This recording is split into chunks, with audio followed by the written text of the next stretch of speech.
बात बोलते थे और भूल गए थे सब बातें करना।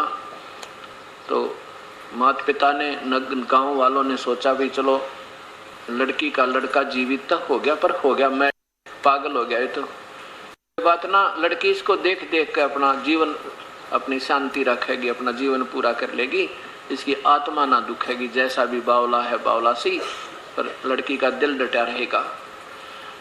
ऐसे 3 वर्ष बीत गए।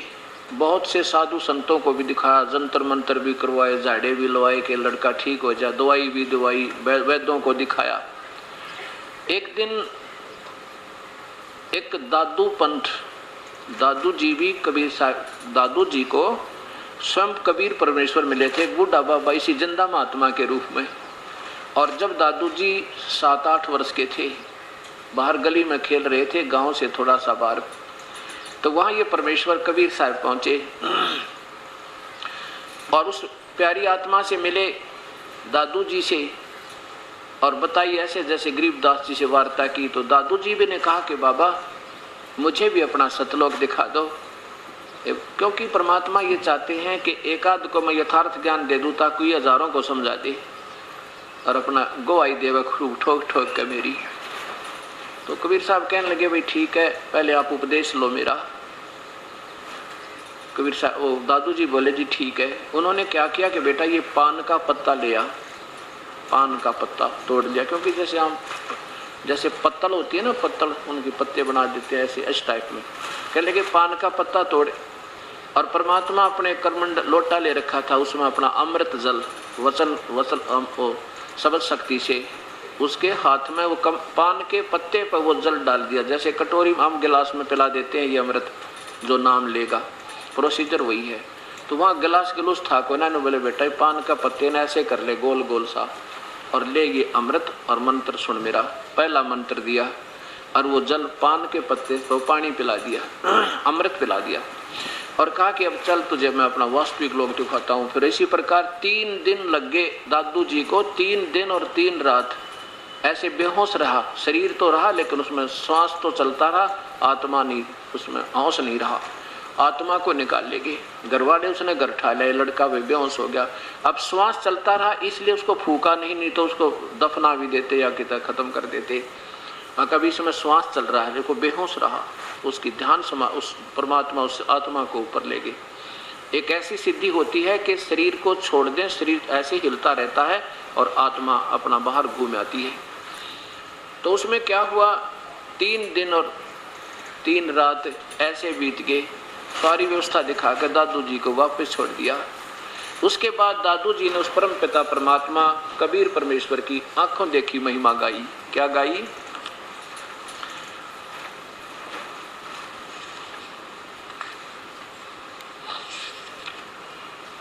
अपनी आंखों देखो महिमा गाई उस कबीर परमात्मा की। जो जो शरण कबीर के वो तिरगे अंत अपारे, दादू गुण के ता कहूँ भाई कहते न आवे पारी। उस परमेश्वर की कहते के महिमा गाऊं कबीर परमात्मा की। जो उसकी शरण में आ गए वो तो असंख्यों पार हो गए, बिना गिनती के पार हो गए, सतलोक चले गए। कबीर करता आप है दूजा ना कोई, दादू पूर्ण जगत को हो भक्ति दरड़ावे सोए। दादू जी कहते हैं कि पूर्ण सारे जगत को वही भक्ति सतज्ञान देते और किसी के पास सतज्ञान नहीं है। ठेका पूरा होवे तब सब कोई तजय शरीरी, दादू काल चंपे नहीं जपे जो नाम कबीर।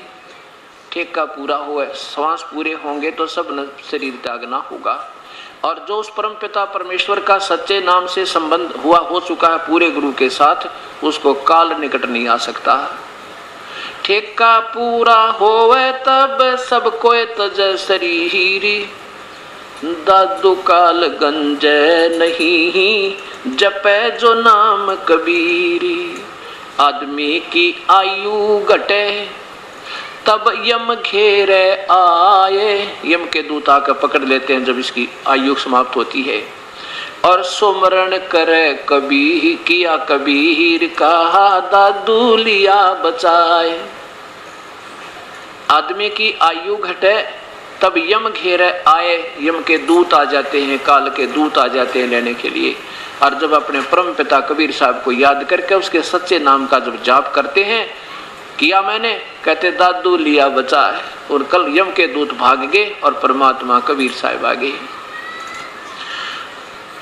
मेट दिया अपराध सब आ मिले क्षण माही। अपराध माने पाप कर्म सब काट दिए, क्योंकि कबीर परमेश्वर ही हमारे पाप कर्मों को काट सकता है, और कोई शक्ति नहीं, ना ब्रह्मा काट सके, ना विष्णु, ना शिव, ना ब्रह्म, ना परब्रह्म, केवल पूर्ण ब्रह्म वो सतपुरुष हमारे पाप कर्म काट सकता है। मेट दिया अपराध सब आ मिले क्षण माही, दादू संग ले चले वो कबीर चरण की छाही। क्योंकि उनके सीधे गुरु जी थे कबीर परमात्मा, और गुरु रूप में ही वो मालिक आए और लेकर के उसको चल पड़े।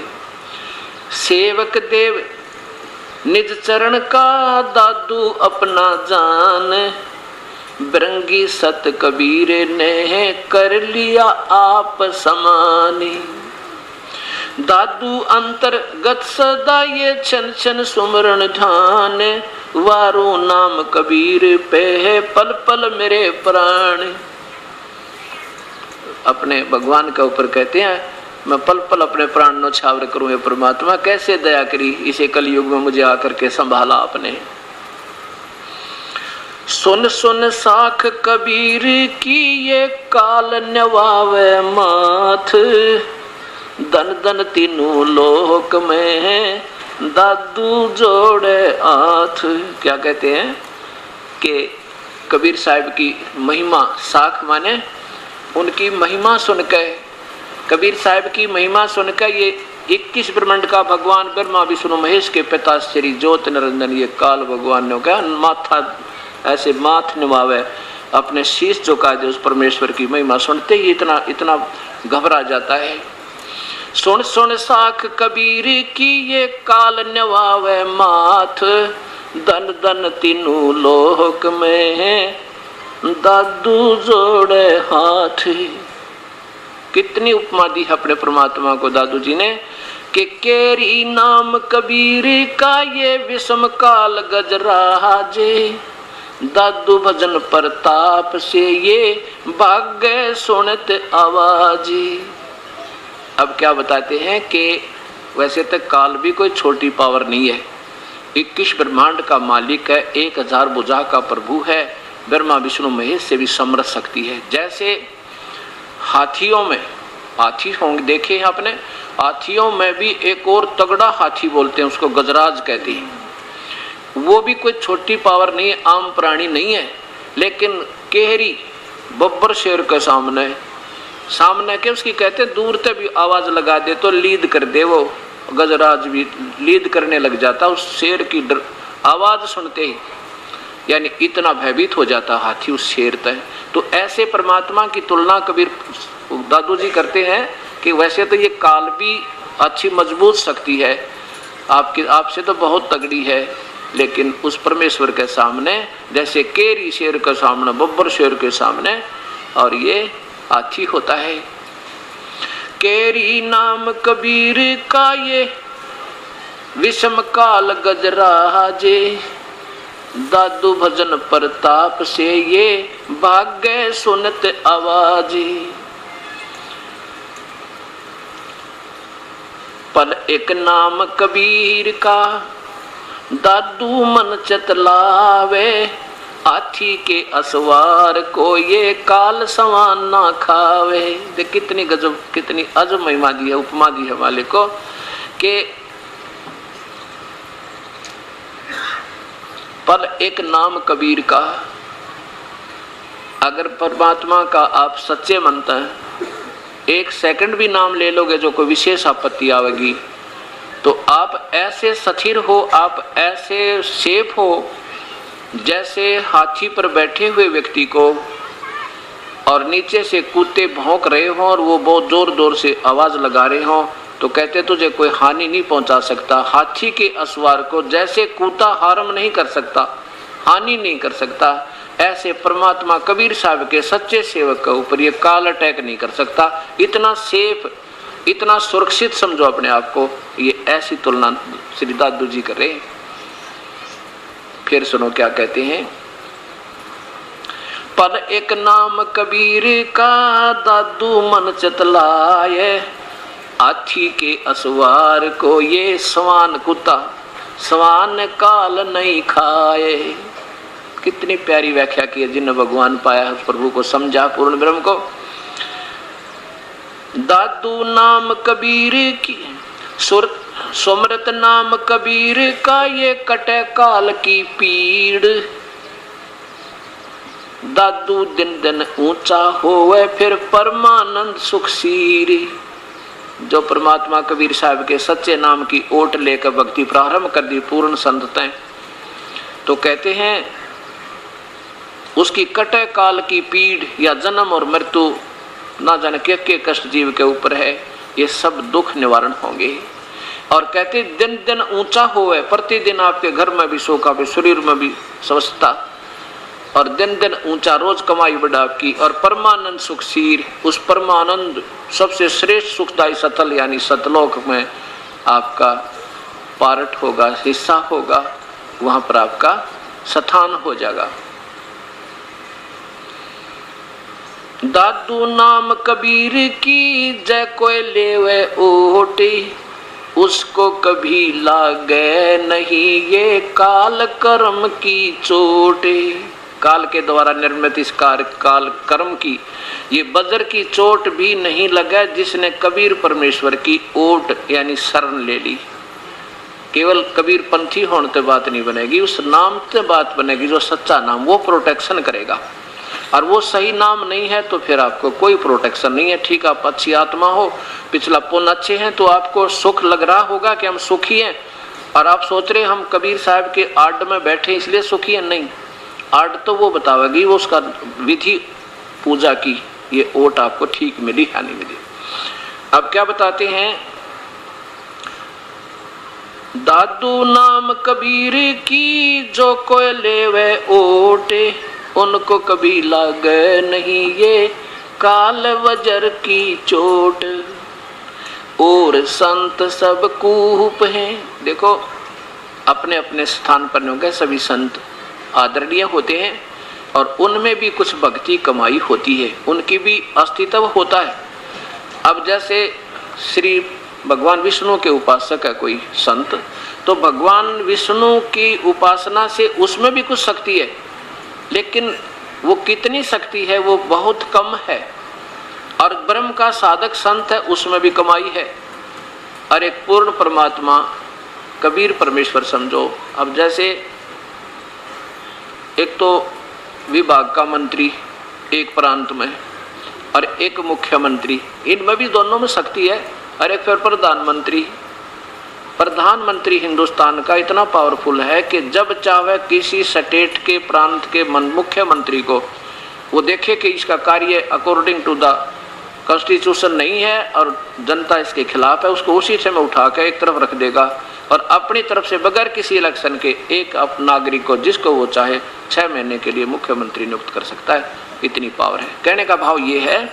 तो अब इससे तुलना की है कि शक्ति तो ब्रह्मा विष्णु महेश में भी है और शक्ति ब्रह्म पर ब्रह्म में भी है, लेकिन कबीर परमात्मा पूर्ण ब्रह्म के तुल्य नहीं है। इसकी यहाँ तुलना श्री दादू जी करते हैं। और संत सब कूप हैं, कूप माने एक कुएं, और केतेक श्रीता नीर। कुछ जैसे ब्रह्म समझो, ये ब्रह्मा विष्णु महेश तो कूप समझो, कुएं, ये भी लाभ देते हैं। और कुछ सरिता नीर यानी छोटी मोटी जो नाले होते हैं सीजनल से, ये ब्रह्म समझो। और दादू अगम अपारे है वो दरिया सत कबीर। कितनी अच्छी तुलना की है कि कबीर परमेश्वर को तो दरिया समझो जिसमें नहावे बीर, नहर भी निकाल लेर, पानी भी पीवर, जैसे गंगा जैसी निर्मल दरिया। और बाकी संत जैसे कूप का काम वो कर रहे हैं, भगवान विष्णु भी भगवान, लेकिन निरे पानी तो काम के ऊपर चला जा, सिंचाई के लिए जाता है, फिर भूखा मरे। तो ऐसे सारे काम सरेंगे, किस से सरेंगे? उस दरिया से सरेंगे ही। जिसमें से नहरें भी निकाली जाती हैं, कैनाल निकाली जाती हैं, फिर भी उसका दरिया का पानी सुरक्षित सफिशिएंट रहता है। ऐसे वो परमेश्वर कबीर साहब है। और संत सब कूप हैं केतक श्रीता नीर, दादू अगम अपार है ये दरिया सत कबीर। अब ही तेरी सब मिटे ये जन्म मरण की पीड़, श्वास उसास सोमर ले दादू नाम कबीर। उस कबीर परमेश्वर का सच्चे नाम ने जो सतनाम संत देगा उसको सांस उसास में सिमरण कर ले। ये 2 मंत्र का जाप है सतनाम, और ये दास आपको देगा। यही धर्मदास जी को मिला था, कबीर साहब ने स्वयं दिया। यही गरीबदास जी को मिला था, ये दादू जी को मिला था, ये श्री नानक जी को मिला था, यही श्री मुल्कदास जी को मिला था, यही श्री रामानंद जी को मिला था, और यही गरीबदास जी को दिया, जिससे गरीबदास से परंपरा से फिर दास को उपलब्ध हुआ। और फिर इसके बाद एक सार नाम है, वो अभी तक किसी के पास नहीं था। इस दास के ऊपर मेहर करी परमात्मा ने, क्योंकि धर्मदास जी को जो परमात्मा कबीर साहब ने कहा था, धर्मदास तो सतनाम तो दे देना, लेकिन सार नाम मत बताना किसी को। अगर तू अब सार नाम बता देगा तो ये बीच वाले जो हंस, जब सही समय आएगा अपनी भक्ति का, उससे पहले ये नकली संत इस सार नाम को भी बताने लग जाएंगे दुनिया को। फिर वो भ्रमित कर देंगे कि वो संत भी यही नाम देता है, वो संत भी यही नाम देता है, सब ठीक है, और उनका अधिकार भी ना होगा नाम देने का। तो इसलिए कहते हैं धर्मदास तो लाख दुहाई, ये सार शब्द कहीं बाहर ना जाई। सार शब्द बाहर जो पढ़ी और बिचली पीढ़ी हंसनी तेरही। अगर तेन बीच ने बता दिया ना, तूने अब मत बताना, फिर आने दे समय फिर बताएंगे। अब सब संतों के आज तक कबीर पंथी जो नाम देते हैं वो मेरे पास है। कबीर पंथी आज जो दामा खेड़ा से भी जो नाम चल रहे हैं ना, जिसको सुप्रीम गद्दी माना दामा खेड़ा कबीर पंथ की, उससे जो नाम दिया जाता है वो मेरे पास है। और वहाँ से हजारों की नहीं तो सैकड़ों, कई सैकड़ों की संख्या में वो कबीर पंथी मेरे से उपदेश ले चुके हैं। कबीर साहब अब दिखाऊंगा आपको शाम के समय मिला तो। दामा खेड़ा धर्मदास की गद्दी जी को दामा खेड़ा की प्रथम गद्दी मानते हैं, और ये मानते हैं ये आज वर्तमान के लोग जो उस गद्दी से के ऊपर बैठे उस महंत से नाम ले लेगा उसका बेड़ा पार है। नहीं, कबीर साहब ने कहा है कि धर्मदास तेरी 6 पीढ़ी तो ठीक चलेगी भक्ति, और 7वीं पीढ़ी में काल का दूत आओगा, फिर तेरी भक्ति चले नहीं भाई। आप मेरे पास रखिए किताब, दामा खेड़ा धर्मनगर दामा खेड़ा से प्रकाशित, और मैंने CD पर भी दिखाई है, आस्था चैनल पर भी दिखाया सबको। लेकिन फिर भी बुद्धि काम ना करती, क्योंकि हम सेट कसूते हो गए, वहाँ से उठ कर राज्य को नहीं, पुराना रंग चढ़ गया हमारे अंदर। लेकिन परमात्मा ने सब कहा था तेरा वंश तो चलेगा लेकिन तेरी भक्ति नहीं चलेगी, तेरी 42 पीढ़ी तो चलेंगी लेकिन तेरी भक्ति 6 पीढ़ी के बाद समाप्त हो जाए। और वही बात बिगड़ गई। जो धर्मदास ने लिखा मैं ये नाम जपता था वो आज कबीर पंथ में नहीं है, और ना घीसा पंथ में ना गरीबदास पंथ में, क्योंकि सार नाम बिना जीव की मुक्ति होना, और सार नाम इनके पास है नहीं। सार नाम सिमरण का है, और ये गीता में संकेत है, उसको सत शब्द कहा है गीता में, और ये चारों यही वेद में अथर्ववेद शाम वेद में प्रमाण है। और यही कबीर साहब ने धर्मदास को कहा था, मेरे पास ये कबीर साहब का कबीर सागर रखा है, उसमें अमर मूल 265 नंबर पृष्ठ पर लिखा है कि धर्मदास 3 सतिथि में नाम देना तू। पहले जब आओ तो उनको ये पान परवाना देना, जैसे ये दास देता है, एक अमृत वचन से अमृत बना कर शुद्ध जल को, और ये मिश्री वाला प्रसाद आपको दिया जाता है, ये पान परवाना। अब ये पान परवाना किसको कहते हैं? 25 आइटम रख कर, केड़े भी, फलाने भी, पान भी, वो भी, और फिर एक आरती करें, फिर चौका करें, फिर कहते नाम दें। गरीबदास जी को जंगल में नाम दिया था, कितना आरती चौका नहीं करी। दादू जी को जंगल में नाम दिया था, कितना आरती चौका नहीं करी। श्री नानक जी को बई नदी पर उपदेश दिया था, कहीं आरती चौका नहीं किया। ये तो अपना पेट भरने की खातिर बाद में झंझट चालू कर दिए। इस नाम से काम बनेगा जो मंत्र है सही, इसने कितना बैठ कर चाहे रूढ़ी पर बैठ कर दे दो, आत्मा का परमात्मा से इससे कनेक्शन होगा। अब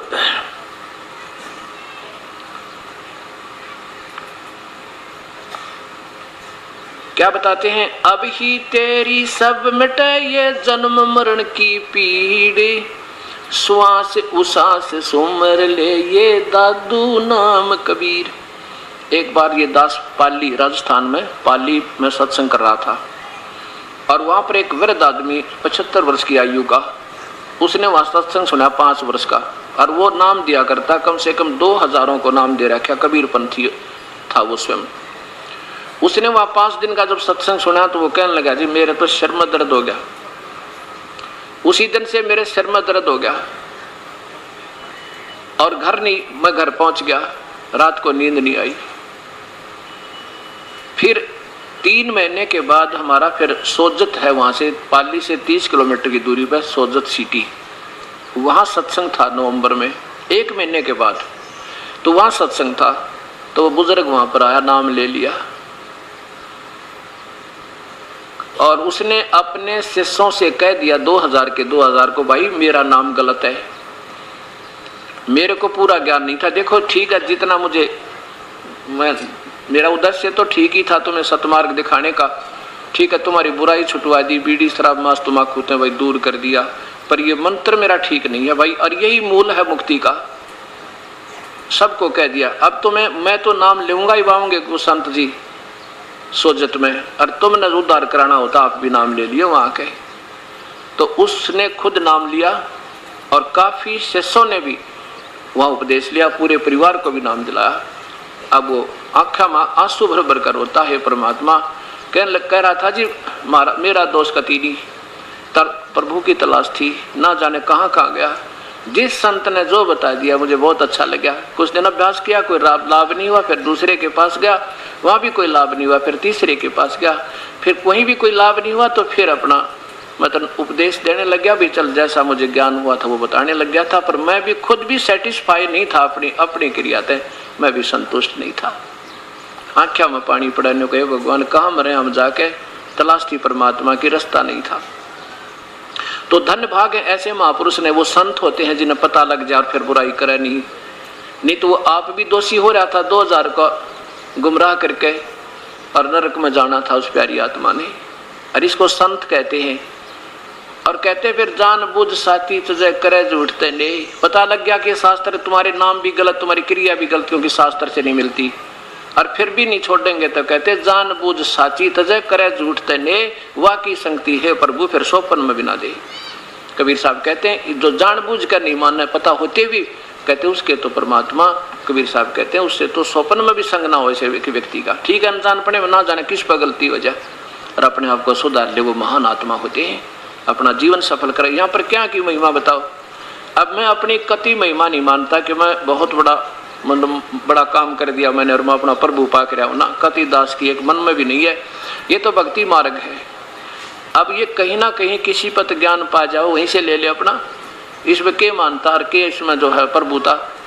ये तो शास्त्रों में पहले प्रमाण था, दास ने तो उसमें ढूंढ कर आपके सामने रख दिया कि ये प्रमाण, ये वास्तविक वस्तु है, और लेना चाहो तो चाहे मुझे अपना दास मान का आ जाओ, पर ये नाम लेकर अपना कल्याण जरूर करवा लो, बेड़ा पार हो जाएगा आपका। ये मानव जीवन ऐसे खोने का नहीं है, इसमें मान बढ़ाई में नहीं आना चाहिए। मान बढ़ाई से हैं दूर, आज के हैं सदा हजूर। परमात्मा उन मान बढ़ाई वाले मेहनतों के पास नहीं होता। कबीर साहब कहते हैं साहिब के दरबार में ये गाहक कोटे अनंते, चार चीज चाहते हैं ये रिद्धि सिद्धि मान महंते। भगवान के दरबार में बहुत गणे गाहक यानी प्रभु को चाहने वालों की कमी नहीं है, लेकिन ये तो चार चीज चाह रहे हैं, रिद्धि सिद्धि और मान बढ़ाई और मेहनताई। साहेब के दरबार में ऐसा कोई एक, इन चारों को छोड़ के वो चाहे पुरुष अलेख। और जो पुरुष को चाहेगा, भगवान को चाहेगा, तो मान बढ़ाई उसने बगानी फेंकनी पड़ेगी, लोक लाज उसने रखनी पड़ेगी ठाके, जैसे रामानंद जी ने रखी। अब कथा सुनाऊंगा आपको पवित्र संत रामानंद जी की, जो इतने पवित्र इतने महान विद्वान थे, ब्राह्मण घर में जन्म था, और जब उसको पता लगा कि परमात्मा आगे कबीर साहब तेरी साधना कति गलत है, उसी दिन त्याग दिया, परमात्मा के चरणों में पड़ के सब शिष्यों से कह दिया भी अपना उपदेश ले लो, अब मेरे पास वो मार्ग नहीं। ये तो काल के जाल में थे हम सभी। तो इनको संत कहते हैं। ये महान आत्मा कहलाती है जो प्रभु चाहे प्रभुता ना चाहे।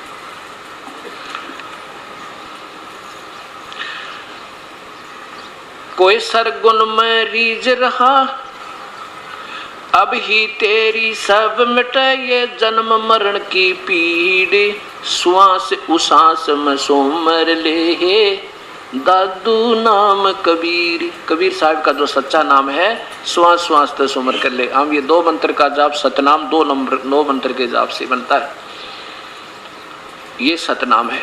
और ये जो है दामा खेड़े से जो नाम देते हैं, अजर नाम सा, अबजर नाम, अमर नाम, पातल सब सिंधु नाम, ये पूरा श्लोक दे रखा है। तरह गजब हो, ये कोई सतनाम, ये कोई मंत्र है, जो 5 नाम का जाप है। ये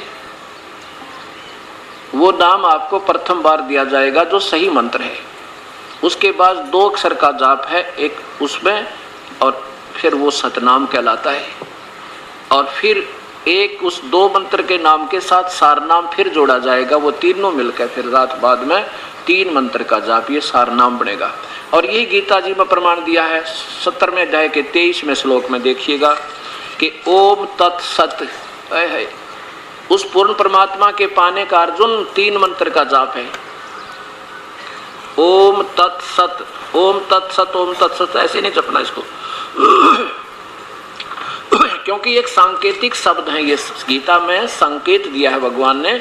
और ये ब्रह्म उन 2 नामों को बोल नहीं सकता, उनको बता नहीं सकता, ये अनधिकारी है।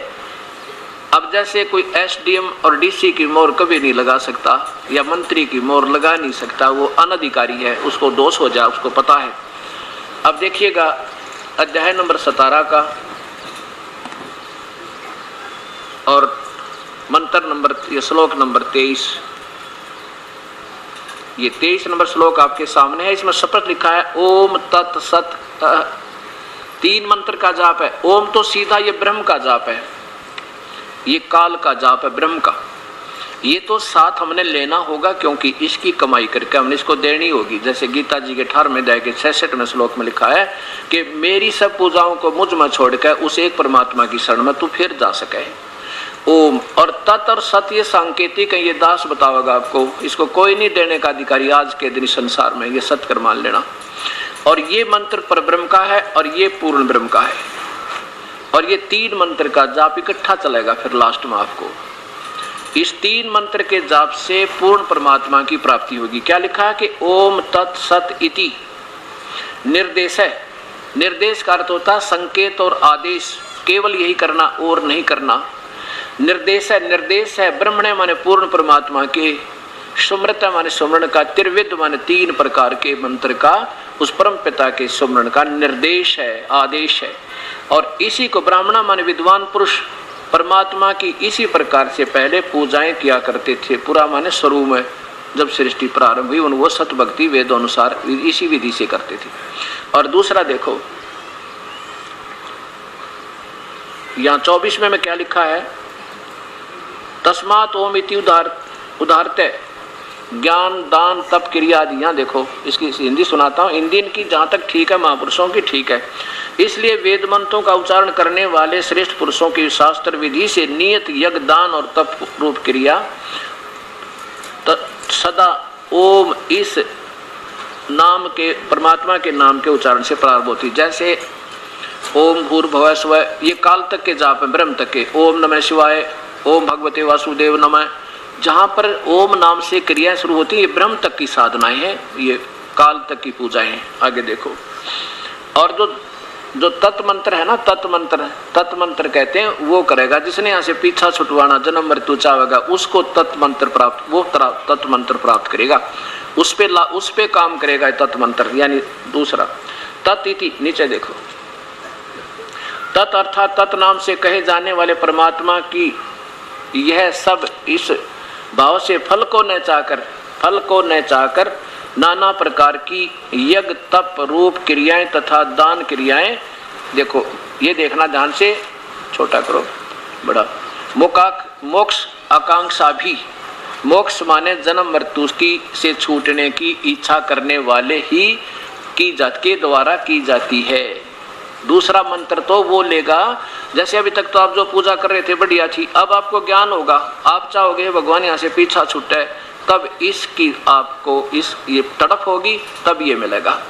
आगे देखो, अब 26 में लिखा है, ये देखो, सत शब्द सद्भावे साधु भावे, तीसरा नाम आपको जब देगा ये दास, आपका कति हृदय हट जाएगा परमात्मा। ना राष्ट्रपति बनना हमने यहाँ का, ना इंद्र का राज चाहिए मालिक, इंद्र का राज काग का बेटा।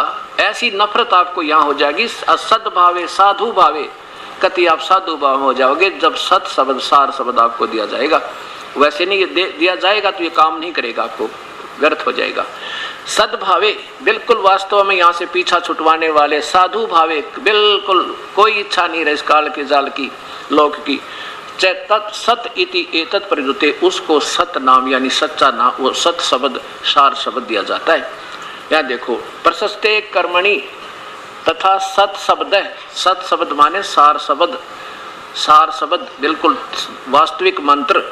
पार्थ युज्यते, वो इस सार शब्द को प्राप्त करके फिर उसकी भक्ति करते हैं। ये 3 मंत्र का जाप 3 विधि से दिया जाएगा और इसकी स्मरण की विधि भी 3 प्रकार से है, त्रिविधि।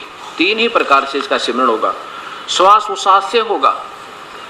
कबीर साहब कहते हैं, कहता हूँ कई जाते हूँ, सुनता है सबको ये, सुमरण से भला होएगा भाई ना तो भला ना होए।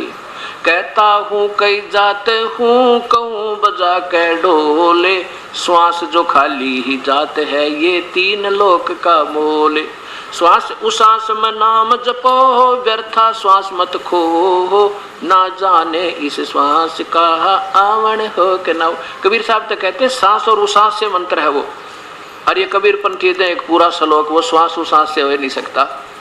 तो इस प्रकार ये साधना हमने फिर देखनी होगी। अब देखो इस बात से दुख नहीं मानना कि मैं किसी के, मान लिया आपका 1000 का नोट है और मैं उसको नकली बता रहा हूँ। अब मैं नकली बता रहा हूँ तो आपको थोड़ी सी चिंता तो होनी चाहिए भी, क्यों नकली बताया इन्होंने, ऐसी क्या बात है। तो उसकी ट्राई करे, उसने मिलावे किसी दूसरे तो पूछे तलाश करे, और जिन आधार पर गलत बताया उनको फिर मिलावे, और ठीक है तो बढ़िया, फिर चिंता मत करें। फिर दुख किस चीज़ का, मतलब इस प्रकार आपको अब थोड़ा सा सावधान फिर होना चाहिए। संत तो नहीं आपको रास्ता देंगे, क्योंकि वो तो ठीक है महान आत्मा होंगे, वो तो अवश्य कह देंगे भाई ठीक है देखो हमने जितना ज्ञान था बता दिया। एक भक्त ने ऑब्जेक्शन हुआ, जींद में हमारी सीटी चल रही थी, सीटी केबलों पे, उसने ऑब्जेक्शन हुआ और सीटी केबल वाले से 3 कैसेट उठा ले गया जो उनके गुरुजी के बारे में थी, और गुरुजी को दिखाई। ये वो गुरुजी हैं जिनके लाखों शिष्य, उनके पास गया, देखो जी आपके बारे में ऐसे ऐसा कर कह रहे हैं ये, और बताओ हमने क्या करना। उस संत ने जब देखी वह सीडी, अब उन्हीं की किताबें बताओ, दास ने तो कुछ किसी के बारे में कुछ कहा ही नहीं है।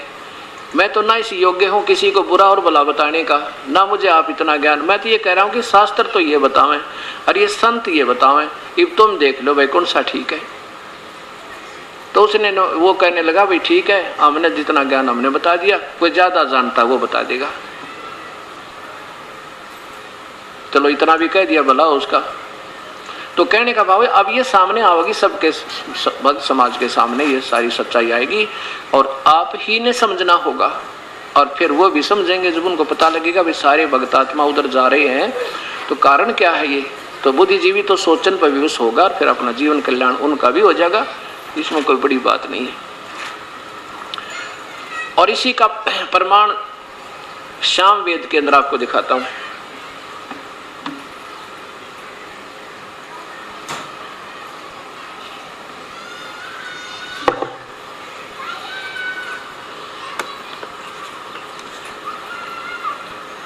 श्याम वेद में 822 नंबर संख्या, यही 3 नाम के मंत्र का जाप का विवरण है। और कहा कबीर परमात्मा स्वयं आता है, ये अपना को संदेश वाक भेजता है जो वो 3 नाम का मंत्र देता है। श्याम वेद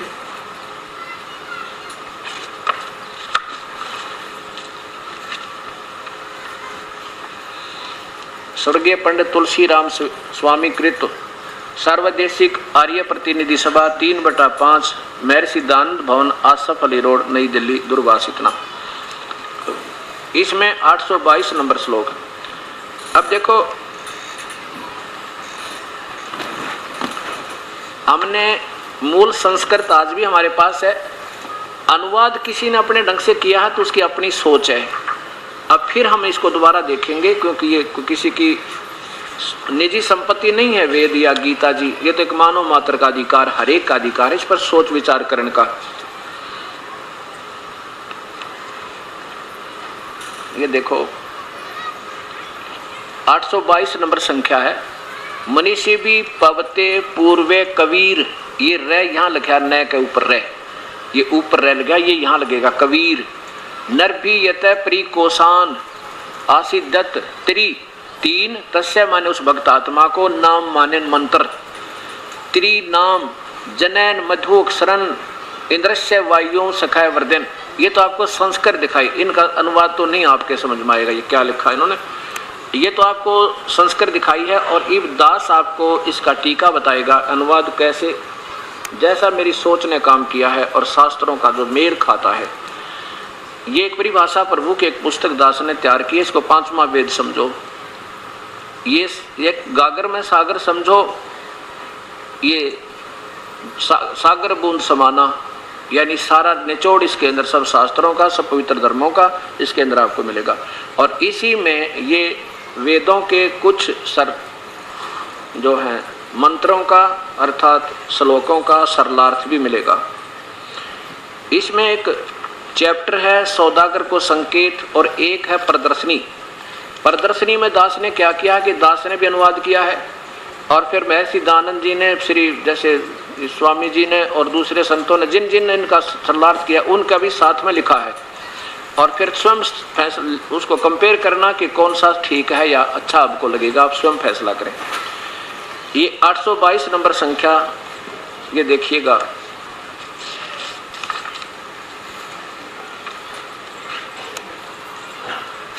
अब देखो भक्ति भाव में तो आप पहले रंगे हुए हो, उसकी तलाश तो है ही।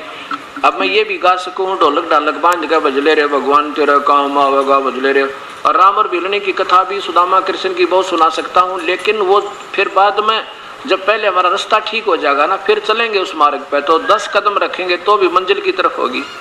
अब हम फैसला करेंगे जाना किस रास्ते से है ताकि हम शीघ्र पहुंच जाएं, हमारा वास्तविक जो समय भी व्यर्थ ना हो।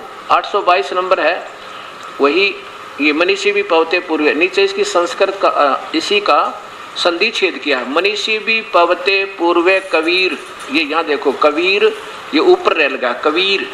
नर भी यत परी कोसान, कोसान माने खजाने, अपने खजाने अपने आशीर्वाद, आशीष दत्त माने अपने आशीर्वाद प्रसाद से,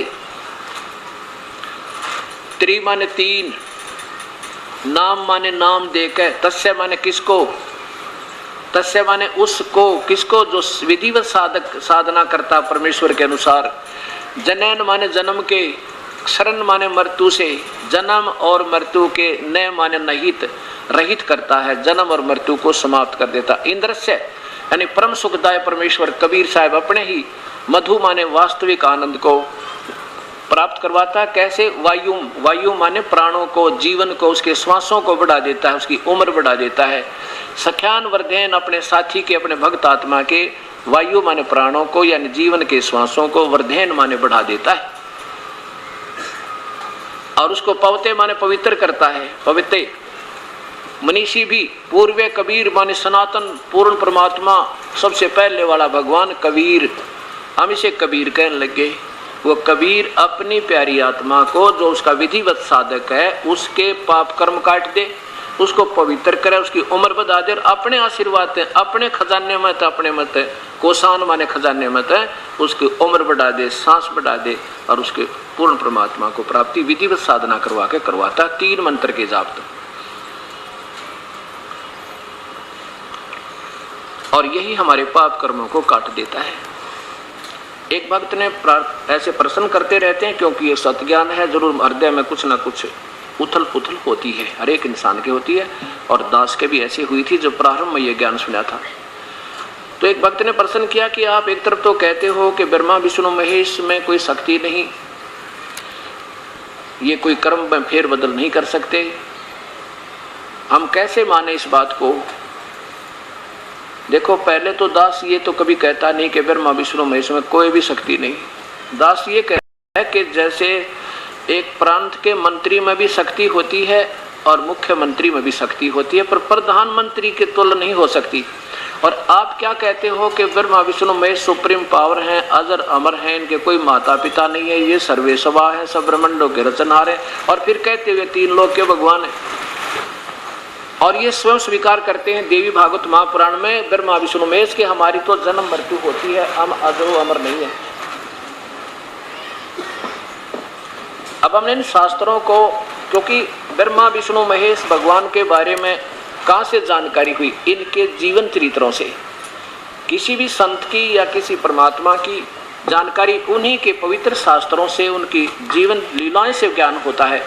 और उसी के आधार पर ये महापुरुषों ने आदरणीय पवित्र श्री मद् भगवत देवी भागवत महापुराण से, श्री शिवपुराण से, श्री ब्रह्मा पुराण से, श्री विष्णु पुराण से जैसा उनकी सोच ने काम किया ऐसा समझ कर उनका प्रचार किया।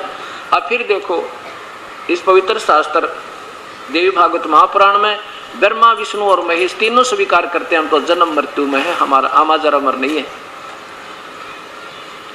श्री मद देवी भागवत गीता प्रेस गोरखपुर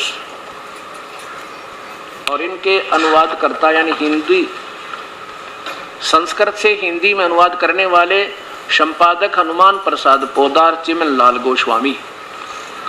और ये कहाँ से है? गीता प्रेस गोरखपुर से प्रकाशित है, मुद्रित है। अब इसके देखना तीसरे सकंद में आपको केवल थोड़ा सा हिंट दूंगा क्योंकि लगातार मैं कई दिन से इसी को बताता हुआ आ रहा हूं। तीसरा सकंद 123 नंबर पृष्ठ पे आप देखिएगा, ये तीनों भगवान स्वीकार करते हैं कि हमारा जन्म मृत्यु होती है। और भगवान शंकर कहते हैं कि इस देवी को मैंने पहले देखा था। तीसरा सकंद है, यहाँ देखिएगा। भगवान विष्णु जी बोलते आ रहे हैं कि ये वे ही दिव्यांगना हैं जब दुर्गा को देखा अपनी माँ को, क्योंकि ये छोटे से थे बालक, जब बेहोश कर दिए थे दुर्गा ने, काल के आदेश था, अपने पति के आदेश था। और जब ये बड़े हुए जवान तो इनको होश में लाया गया था, ब्रह्मा को कमल के फूल पे और विष्णु को शेष सैया पे और शिव जी को कैलाश पर्वत पे। तो उस समय जब ये होश में आया, जब कहते जवान हुए, जब देवी को देखा तो शंकर विष्णु जी कहते हैं कि ये वही देवांगना, वो देवी है प्रलय वर्ण में, जब पानी ही पानी था, कोई सृष्टि नहीं थी। मुझे दर्शन हुए थे उस समय मैं बालक रूप में था, मैं छोटा सा बालक था, मुझे पालने में दुलारी थी। और वट वर्ष के पत्थर पर एक सुदृढ़ सैया बिछी थी, उस पर लेट कर मैं अपने पैर के अंगूठे चूस रहा था। भगवान विष्णु कह रहे हैं, अरे इनको ये जरूर अमर बताया करते, अभी बता रहे हैं, बताया क्या करते। इन्होंने ये पढ़ के भी ना देखे हमारे भगवानों के जीवन चरित्र क्या हैं, अपनी पाठ्यक्रम की पुस्तकें कौन सी हैं, आउट ऑफ सिलेबस स्टडी करा के सारा समाज फेल करा दिया इन्होंने। अब देखो भगवान शंकर विष्णु जी कह रहे हैं, तुम शुद्ध स्वरूपा हो, अपनी माँ की गुण गावे, यह संसार तुम्हारे से उद्भासित हो रहा है, तुम्ही से उद्भासित हो रहा है। मैं विष्णु, ब्रह्मा और शंकर हम सभी तुम्हारी कृपा से विद्यमान है।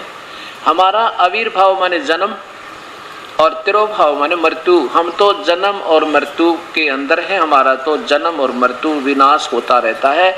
केवल तुम ही नित्य हो यानी अविनाशी अमर हो, जगत जननी हो, प्रकृति और सनातनी देवी हो।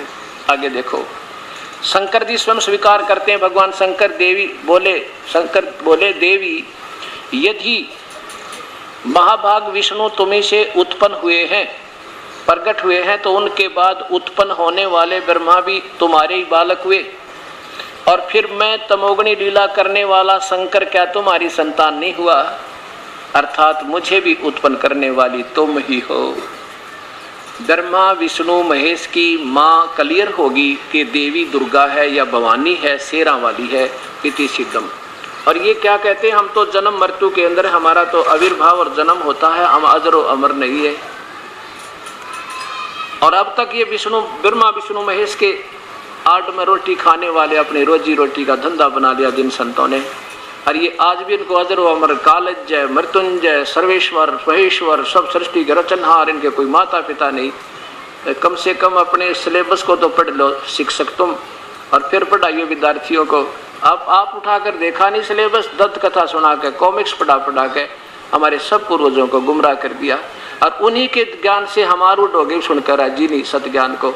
और सुन लें अब जल्दी से हृदय में समाता नहीं, क्योंकि वो कई वर्षों का रंग चिट गया, लेकिन ये त्यागना पड़ेगा अगर भक्ति करनी है तो, नहीं तो भूत बने और पितर बनने लग रहे, उनकी फिर पूजाएं प्रारंभ हो रही हैं। तो इस प्रकार हमने भी इसको फिर पुनः देखना होगा ताकि हम अपने इस मानव जीवन को सफल कर सकें। अब क्या हुआ, ये आपके सामने आ गया कि ब्रह्मा विष्णु महेश ये अजरो अमर नहीं है और ये सर्वेश्वर नहीं है। अब क्या होता है, मैंने कहा देखो ऐसी बात नहीं है, ये भी शक्ति रखते हैं, जैसे एक मंत्री है वो भी पावर है, लेकिन तुम इसको प्रधानमंत्री बता रहे हो एक प्रांत के मंत्री को, ये हमारे लिए ये समस्या का कारण बन गया। तुम तो कहते हो ब्रह्मा विष्णु सर्वशक्तिमान, और हम कहते हैं ये सर्वशक्तिमान नहीं, शक्ति जरूर है इनमें, सर्वशक्तिमान तो इनके पिताजी भी नहीं है, वो भी कहता और परमात्मा है कोई और, वो है पूजा के योग्य, और आप इनकी पूजा बता रहे हो। ये गीता जी में स्वयं मना किया कि तीनों गुणों की भक्ति मूर्ख लोग करें। फिर देख लिए, क्योंकि हर सत्संग में नई नई आत्मा आती है। अब रजगुण ब्रह्मा है, सतगुण विष्णु, तमगुण शिव जी, इसका प्रमाण आपके हृदय में जमाने के लिए एक बार फिर एक पवित्र शास्त्र दिखाना होगा जिससे सत्य आपके हृदय में सत्य समावे।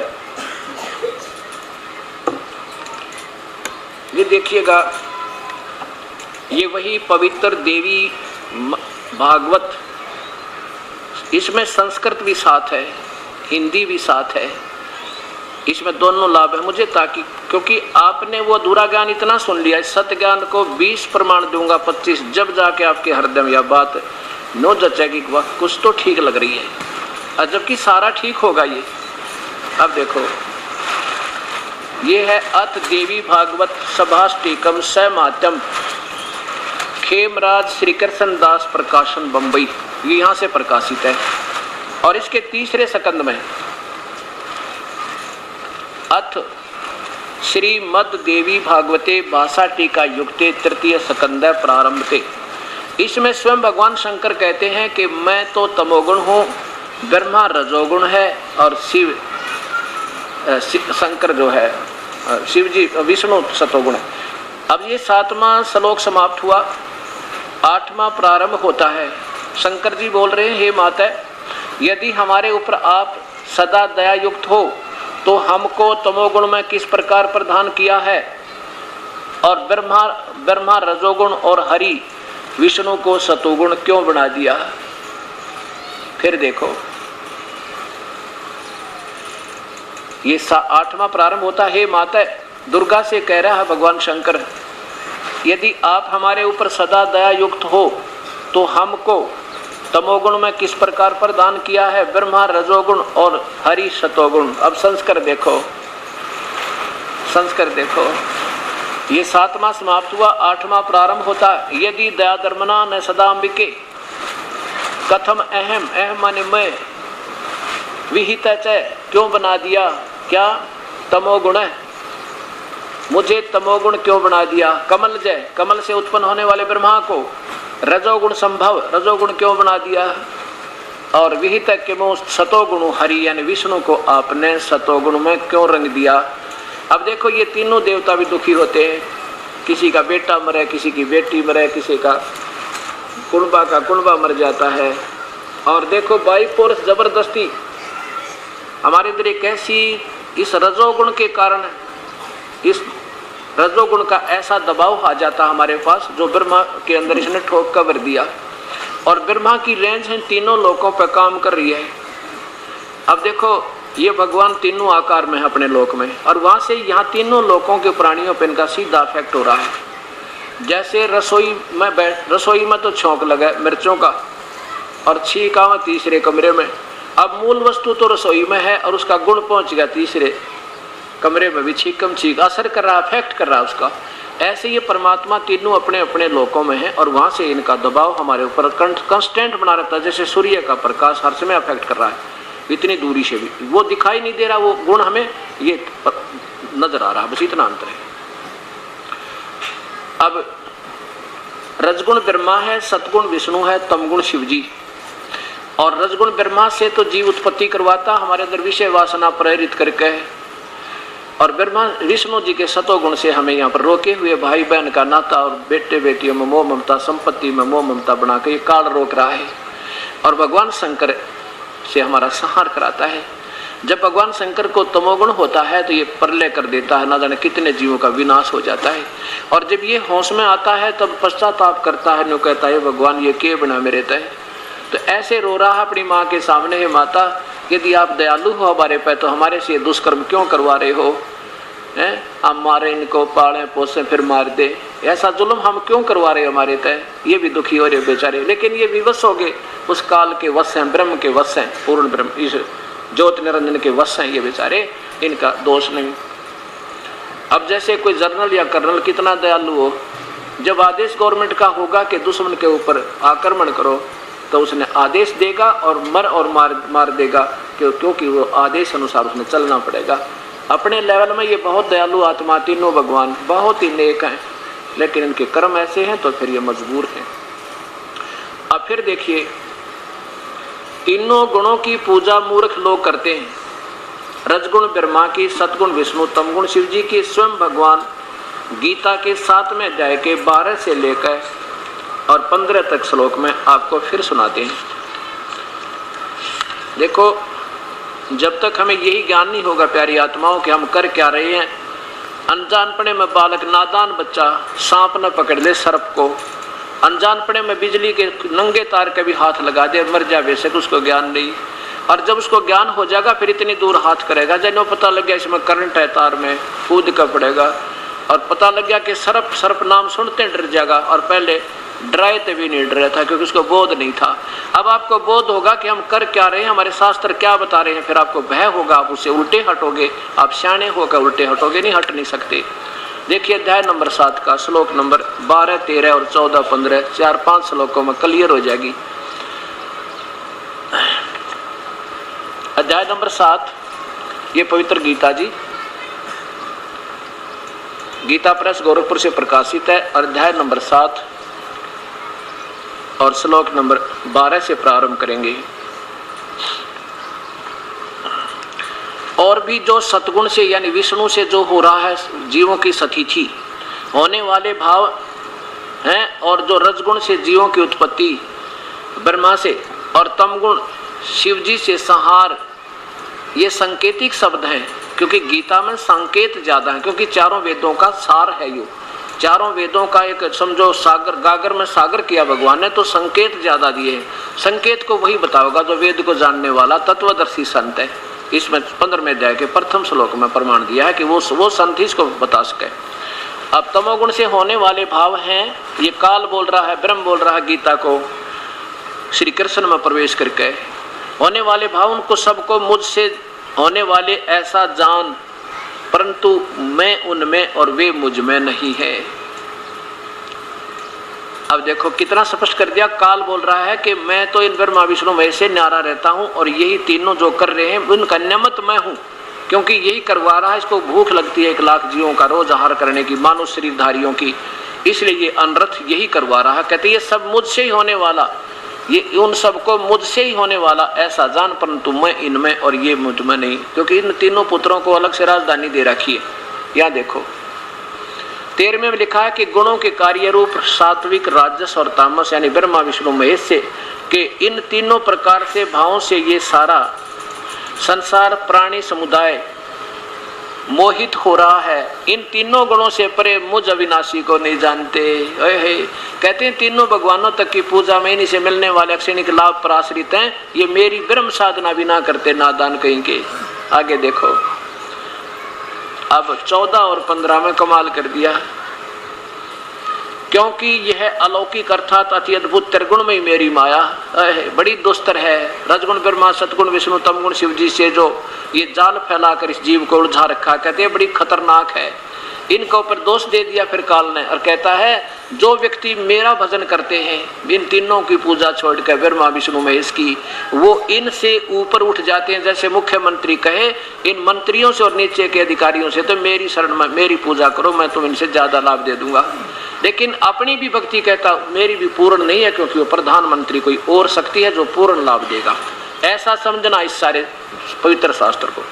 माया के द्वारा अब माया को उल्लंघन कर जाती। 15वां देखो इसमें तोड़ कर दिया, क्या बताते हैं कि माया के द्वारा जिनका ज्ञान हरा जा चुका है। कौन सी माया? यही रजगुण ब्रह्मा, सतगुण विष्णु, तमगुण जीव, शिव जी के द्वारा यहाँ पर जो क्षणिक सुख, बेटे बेटियां मोह ममता फंसा कर यहीं तक, और इन्हीं की पूजा में जो आश्रित रहते हैं, जिनका ज्ञान हरा जा चुका है, असुर स्वभाव को धारण किए हुए मनुष्यों में नीच और तेरे की राक्षस स्वभाव वाले, कहते हैं मनुष्यों में नीच और दूषित कर्म करने वाले और मूर्ख, मूढ़ लोग, मूर्ख, मुझे नहीं बजते, माम ने प्रपदनते, मुझको नहीं बजते अर्जुन। यानी ये तीनों गुणों तक ब्रह्मा विष्णु महेश की पूजा करते हैं, ये मेरी पूजा भी ना करते। इनको क्या बताया है फिर देखो, भक्तात्मा प्रेम पूर्वक पढ़ना इसको। ये कोई गीता किसी का पर्सनल प्रॉपर्टी नहीं है, आज फिर सोच सकते हैं इसके ऊपर हम। माया के द्वारा इन तीनों गुणों का जिक्र चल रहा, तीनों गुणों से जो होने वाला क्षणिक लाभ, काल ने इनके जाल, माया माने जाल में फंसा दिया हमारे को, इन्हीं के लाभ, इन्हीं की पूजा करते हैं और इन्हीं से हम उल्टे जन्म मरण की कष्ट में उठाते रहते हैं। माया के द्वारा जिनका ज्ञान हरा जा चुका है, यानी तीनों गुणों तक ही सीमित जिनकी भक्ति भाव है, वो असुर स्वभाव को धारण किए हुए, राक्षस स्वभाव को धारण किए हुए, मनुष्यों में नीच और बुरे कर्म करने वाले, दूषित कर्म करने वाले, दुष्कृति न मूर्ख लोग मुझे नहीं बजते अर्जुन। अब जैसे क्यों कहा भगवान ने ये बात? इसलिए कहा कि जैसे तमोगुण की भक्ति, शिव की भक्ति रावण ने की थी, रावण जैसी भक्ति आप शिव की 70 जन्म नहीं कर सकते आज के कलयुग के लोग तय। और उसने क्या मिला? ओम नमः शिवाय का जाप करके अपनी यहाँ से धड़ भी चढ़ा दी, काट के उसने दोनों हाथ और गर्दन भी भगवान के समर्पण कर दिए। ठीक है, जैसा उसने किया उतना लाभ तय दे दिया, उसकी पूजा तय, सोने की लंका दे दी, सिद्धि दे दी, आकाश में उड़ जाता है। और उस सिद्धि का क्या लाभ उठाया इसने? सीता को उठा लिया, अपनी माँ को, और कुत्ते वाली मौत मरा हुआ। वो शिव जी से मिला था, वो धन भी रह गया, सिद्धि भी गई, और गधे की जुन्नी में जाओगा ये रावण। ये लाभ हुआ इस तमोगुण की भक्ति थे, यानी शिव की भक्ति से। और फिर क्या बताया कि जैसे भस्मागिरी ने भगवान शिव के कैलाश पर्वत पर, इनके लोक में, और उल्टा सिर करके ऊपर ने पैर करके और कई 12 वर्ष तक साधना की थी सिरासन पर। एक दिन पार्वती की प्रार्थना पर शिव जी ने कहा, शिव जी ने कहा उससे, भस्मागिरी से, कि मांग सेवक क्या मांगता है। भस्मागिरी ऐसे उल्टा खड़ा खड़ा कहता कि पहले वचनबद्ध हो प्रभु, फिर मांगूंगा, ऐसे नहीं मांगने वाला मैं। भगवान ने बोल सोचा भी के मांगेगा सेवक है तेरा, के मांगेगा? कोई सिद्धि मांग लेगा, 8 सिद्धि तो मेरे पास हैं, ये तो दे ही दूंगा इसने। और छोटा मोटा कोई निधि मांग लेगा, वो दे दूंगा, और के चाहेगा ये? तो उसने कहा कि ठीक है, शिव जी ने कहा भी ठीक है, तथा मैं वचनबद्ध हुआ, मांग क्या मांगता है? क्या बोला कि ये भस्म कड़ा दे दे। भस्म कड़ा था भगवान के पास, अगर किसी के सिर पर नु रख कर कह देना भस्म, वो भस्म हो जाता है। और भगवान शिव ने सोचा भी वचनबद्ध तू हो ही गया, और संत क्या करेगा, साधु है, अपनी रक्षा के लिए मांग रहा होगा, जंगल में रहता है, इनसे बुरे लोगों को, राक्षसों से बचने के लिए मांग रहा होगा, कोई बात नहीं, इतने दयालु भी हैं ये। अपना कड़ा निकाल के भस्मागिरी को दे दिया कि ले पुत्र, पग ले ले इस कड़े को और कर विश्राम।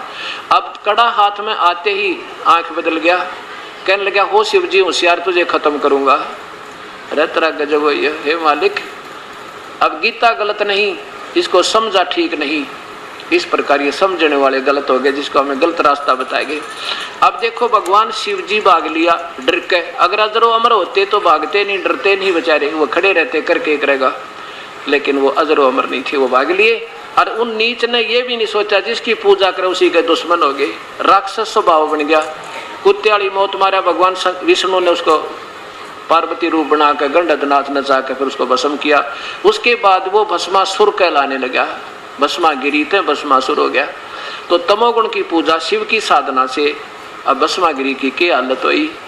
अब फिर हिरण्यकशिपु ने रजोगुण ब्रह्मा की पूजा की थी, उससे सिद्धियां मांग ली, क्योंकि ये तीनों एक लेवल के मंत्री हैं, एक जैसी पावर है इन तीनों में। इनके विभागों में थोड़ा सा फर्क है, इसलिए हमने अच्छे और बड़े और छोटे लगते हैं। तो भगवान ब्रह्मा ने से उसने सिद्धि मांग ली, मैं दिन में मरूँ ना, रात मरूँ, सुबह मरूँ ना, शाम मरूँ, जीव से मरूँ ना, मनुष्य पक्षी से मरूँ ना, मनुष्य से मरूँ, 12 मास में ना मरूँ। तो कह दिया भाई ठीक है तथास्तु, दे दी। फिर वो राक्षस बन गया, अपनी पूजा कराने लगा और कुत्ते वाली मौत मरिया है, गधे की जुन्नी में जाओगा। इस ब्रह्मा का उपास रजोगुण का पूजा करने वाला। और विश्वामित्र ने विष्णु जी की साधना की थी, तन मन धन तक खूब सिद्धियां आ गई। और फिर क्या बना, अपने ही साथी वशिष्ठ मुनि के 100 पुत्रों की कसाई की तरह हत्या कर दी, मासूम बाल बालकों की। तो यहाँ कहते हैं ये तीनों गुणों के उपासक भाई मूर्ख लोग, राक्षस स्वभाव को धारण किए हुए ब्रह्मा विष्णु महेश तक की उपासना। अब यहाँ एक और उदाहरण देना पड़ेगा, क्योंकि हर सत्संग में हर पुण्यात्मा नई नई आती है और ये एक ऐसा सामूहिक शिक्षा स्थल है जिसमें इकट्ठी पढ़ाई करानी पड़ती है, नर्सरी से लेकर PhD तक की सबको ये ज्ञान बार बार हृदय में समाना चाहिए। एक बार कुंभ का मेला भरा था, आज से 350 वर्ष पहले, हर की पैड़ी में, हरिद्वार में। और वैसे तो वो शास्त्र विरुद्ध साधना है, क्योंकि जो वेद और गीता में नहीं लिखा है वो शास्त्र विरुद्ध है, उसका ना कोई लाभ हो, ना कोई परम सिद्धि हो, ना कोई उसको सुख हो सकता है, वो तो व्यर्थ बताई है वैसे तो। लेकिन इन्हों की अपनी सोच के आधार पर ये माना गया कि हर की पैड़ियों पर कुंभ का मेला लगा, बहुत पवित्र पर्व है। तो उसमें क्या करते हैं ये तीनों गुणों के उपासक, जैसे शिव के उपासक नाथ, कनपाड़े नाथ, ये दूसरे नाथ, ओगड़ माने ये नंगे नागा साधु, और साथ में ये पुरी गिरी, ये सारे शिव के उपासक हैं। और उधर से वैष्णु साधक, विष्णु जी के उपासक वैष्णु कहलाते हैं। ये सभी जाकर के वहाँ स्नान करने के लिए पहुँच गए। पहले कई दिन पहले इकट्ठे हो गए अपने अपने खेमों में, अपने अपने पार्ट में। जब आया स्नान करने का समय, सभी चल पड़े, प्रस्थान किया हर की पैड़ियों की तरफ स्नान करने के लिए। सबसे पहले वो नंगे महात्मा, कतिनी वस्त्र रहते हैं, वो पहुंच गए वहां पे और खड़े हो गए हर की पैड़ी के ऊपर जाके। बाकी संतों से कहा कि खबरदार जो आगे आए हो तो खड़े हो जाओ वहीं पर, पहले हम स्नान करेंगे, हम सर्वश्रेष्ठ हैं, हम निगंध हैं, नि इच्छा हैं, हम बैरागी और त्यागी हैं।